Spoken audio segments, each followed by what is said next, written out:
कहानी की शुरुआत होते हैं और हम देखते हैं एक नई दुल्हन को जिसकी कि जस्ट अभी शादी होकर आई थी। और ऐसे में उसका हस्बैंड जिस तरीके से मानो उनकी जो यहाँ पर गोल्डन नाइट बनने वाली थी उसके लिए वो बंदे तैयार थे। अब यहाँ पर दुल्हन बहुत ही खूबसूरत थी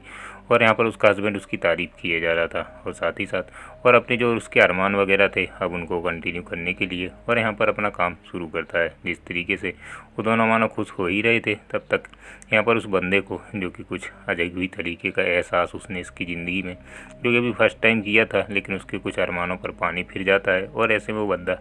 उसकी परेशानी को सॉल्व करने के लिए अपने दोस्त को कॉल करता है, जहाँ पर उसे बताता है कि भाई साहब और यहाँ पर दूध में मानो हल्दी मिला के पी लेना सो शायद तुम्हारा काम हो जाएगा। वो बंदा वैसे ही करता है और दोबारा से अपनी बीवी के पास पहुँच जाता है। उसके काम तो हो जाते हैं, लेकिन यहाँ पर उसकी एक समस्या थी जो कि इस मानो सीरीज का टाइटल है सील। और ऐसे में यहाँ पर वो समस्या उसकी बहुत ही बड़ी थी जो कि अपने फ्रेंड को उल्लू बनाते हुए कहता है कि हाँ उसका काम हो गया और बहुत सारा जो कुछ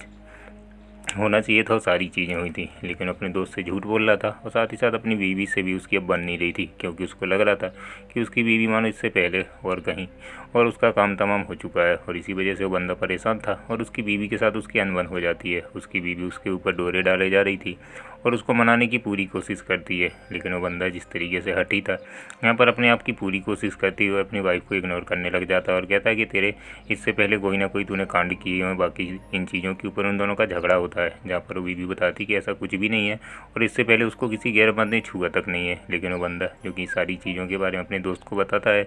और पूछता है कि भाई ऐसा कुछ हो सकता है क्या। यहाँ पर वो जो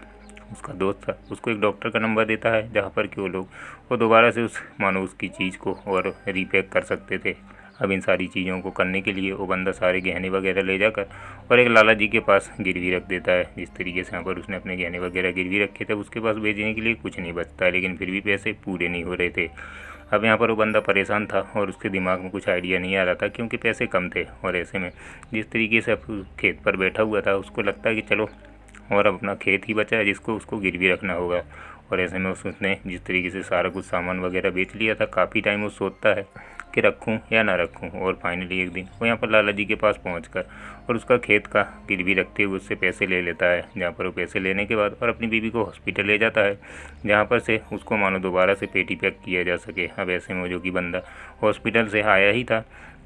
और यहाँ पर अपने अरमानों को पूरा करने वाला था, तब तक लाला उसको फ्रॉड का इल्ज़ाम लगाता है और यहाँ पर उसकी बीवी के साथ मानो कांड कर जाता है। जिस तरीके से वो बंदा कांड किया था अब यहाँ पर उस बंदे को सुबह छोड़ दिया जाता है और उसके दिन वो अपना काम करने पहुँचता है, तब उसको पता चलता है कि वो तो फिर से और मानो उसका रेपरिंग वगैरह हट चुका है। और ऐसे में बंदा फिर से परेशान हो जाता है और दोबारा से उसको और न्यू करने के लिए फिर से लाला जी के पास अपनी ज़मीन बेच देता है। और बेचने के बाद दोबारा वो हॉस्पिटल की जगह अब इस बार कमरे में जो कि होटल रूम में उसने बुक किया था वो वहाँ पर पहुँचता है, जहाँ पर कि अब उसको एक चीज़ का एहसास होता है कि भाई उससे बड़ा खंड चूतिया इंसान इस धरती पर नहीं है, जो कि उसने 5 लाख रुपए और इसी चीज़ के लिए बर्बाद कर दिए थे जो कि